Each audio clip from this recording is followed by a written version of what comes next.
Dear friends, ഇന്നൊരു ഉണ്ടപ്പുട്ടിൻ്റെ റെസിപ്പിയാണ്. വളരെ സിമ്പിളായിട്ട് ഉണ്ടപ്പുട്ട് എങ്ങനെയാണ് ഉണ്ടാക്കുന്നത് നോക്കാം. അപ്പോൾ അതിനായിട്ട് തേങ്ങ ചെരുവിയതാണ് എടുത്തിരിക്കുന്നത്. ഒരു അരക്കപ്പ് തേങ്ങ ചെരുവിയത് എടുത്തിട്ടുണ്ട്. പിന്നെ സ്വല്പം ജീരകവും കൂടി നമ്മളൊന്ന് ക്രഷ് ചെയ്തെടുക്കാം. നമ്മൾ മിക്സിയുടെ ബൗളിലിട്ട് ജസ്റ്റ് ഒന്ന് ക്രഷ് ചെയ്തെടുക്കുകയാണ് ചെയ്യണത് കേട്ടോ. ഇനി ഒരു പാനിൽ വെള്ളം ചൂടാക്കാൻ വയ്ക്കാം നമുക്ക്. ഞാനിവിടെ ഏതാണ്ട് ഒരു 1.25 കപ്പ് വെള്ളം എടുത്തിട്ടുണ്ട്.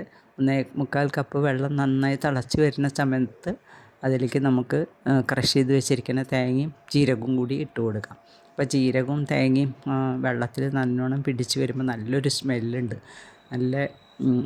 നല്ല ചേർന്ന് കഴിയുമ്പോൾ കേട്ടോ. അപ്പോൾ അത് കഴിഞ്ഞാൽ സ്വല്പം നമുക്ക് ആവശ്യത്തിനുള്ള ഉപ്പും കൂടി അതിലേക്ക് ആ വെള്ളത്തിലേക്ക് ചേർത്ത് കൊടുക്കുക. ഇനി ഞാനെടുത്തിരിക്കുന്നത് 1 കപ്പ് അരിപ്പൊടിയല്ല, പുട്ടുപൊടിയാണ് എടുത്തിരിക്കുന്നത് കേട്ടോ. പുട്ടുപൊടിയാണ്, അരിപ്പൊടിയല്ല, പുട്ടുപൊടിയാണ് എടുത്തിരിക്കുന്നത്. അപ്പോൾ 1 കപ്പ് പുട്ടുപൊടി. ഇനി നമുക്ക് ഇതൊന്ന് ഒരു 5 മിനിറ്റ് നന്നായി ചേർന്ന് കഴിഞ്ഞാൽ നമുക്ക് കുറേശ്ശെ ഇട്ട് കൊടുക്കാം.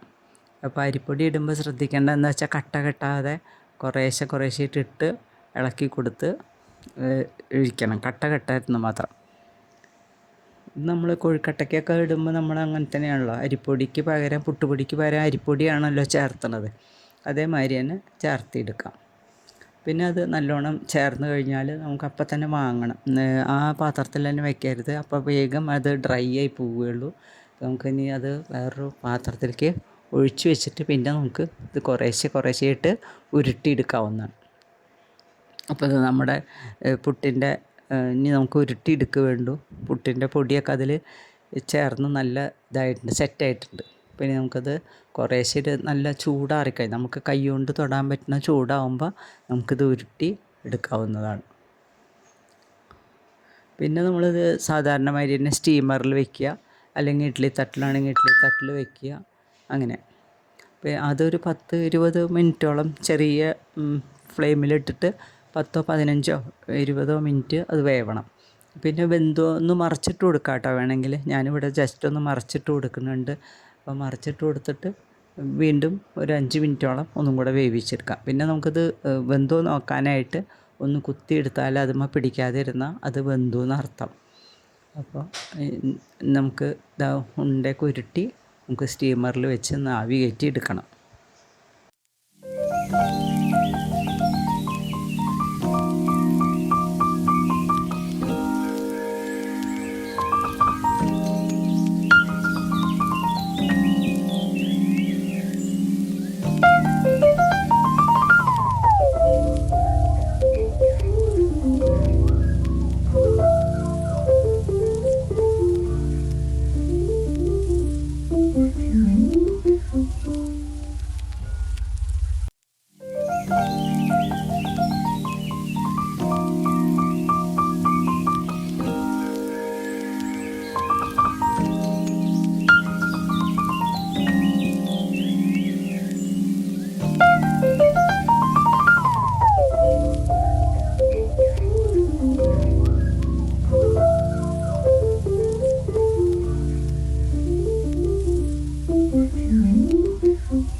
അപ്പോൾ നമ്മുടെ ഉണ്ടപ്പുട്ട് ഇവിടെ റെഡി ആയിട്ടുണ്ട്. എനിക്ക് വെറും തേങ്ങ കൂട്ടിയിട്ടും കഴിക്കാം, അല്ലെങ്കിൽ നമുക്ക് എന്ത് കറിയുള്ളത് വെച്ചാൽ നമ്മൾക്ക് കൂട്ടി കഴിക്കാം. ഈവൻ ചട്നി വരെ കൂട്ടി കഴിക്കാവുന്നതാണ്. വളരെ ടേസ്റ്റാണ്. അപ്പോൾ ഒന്നെടുത്തൊന്ന് മുറിച്ച് നോക്കാം.